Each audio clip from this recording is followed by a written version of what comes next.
My brother's funeral smelled like lilies and guilt. People cried, hugged, whispered words they didn't mean. I stood beside my wife, hand on our daughter's shoulder, pretending to feel something like grief. Then she tugged on my sleeve. "Dad," she whispered, "we have to leave, now." I looked down. Her face was pale, eyes too wide.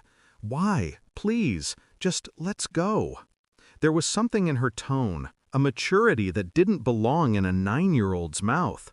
So we left, quietly. In the car, the silence thickened, the kind that hums. I kept my eyes on the road, waiting. Finally, she spoke. "You really didn't notice?" My grip on the wheel tightened. "Notice what?" She hesitated. Then, "The baby." I frowned. "What baby?" She looked at me through the rearview mirror. "Uncle Nathan's baby. Mom was holding her." For a moment, everything inside me stopped moving, and then started again. Too fast, too loud, too late.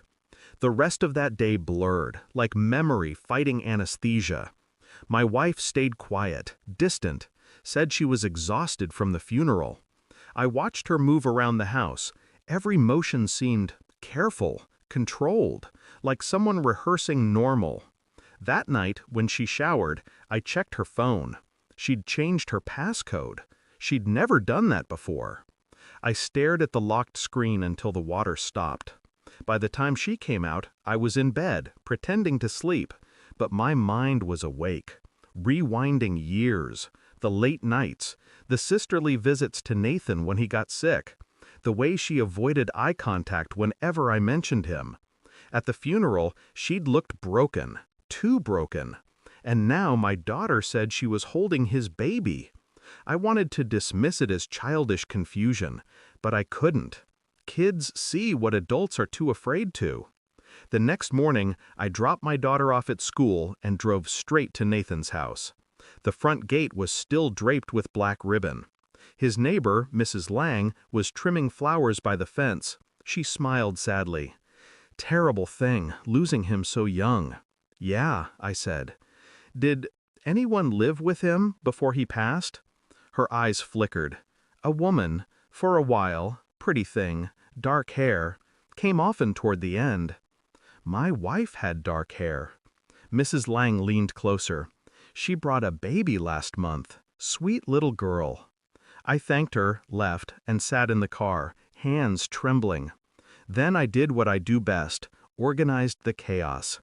If there was a baby, there was a record, birth certificate, photos, something. So I searched, hospitals, social media, and I found it. A post, buried deep under a fake name.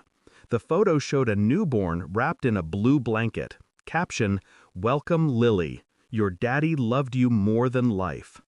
The profile belonged to someone named E. Rowe, but the face behind the filter was hers, my wife.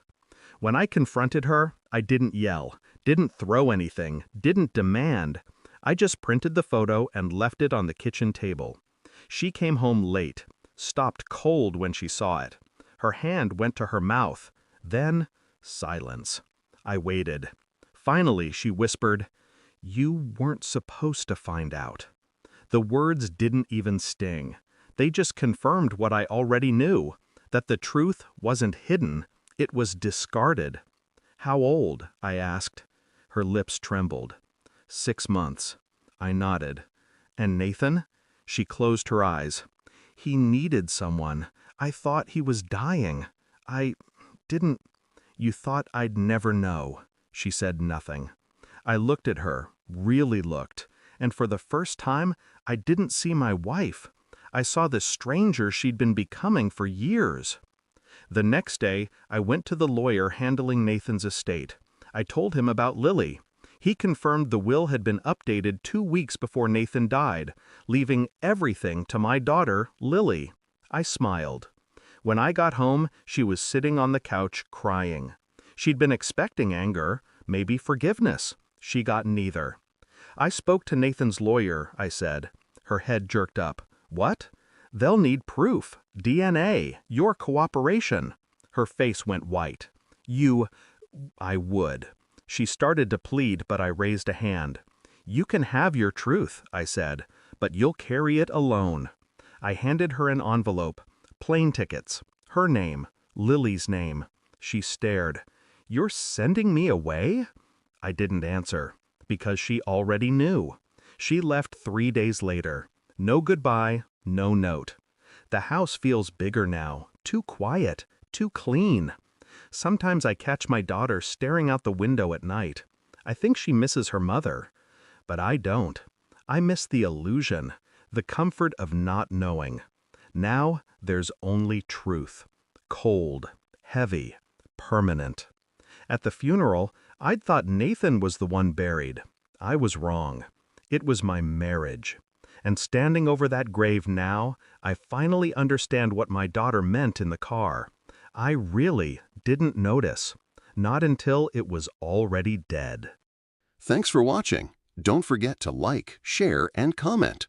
Subscribe now to Cheating Stories Insight World for more amazing stories.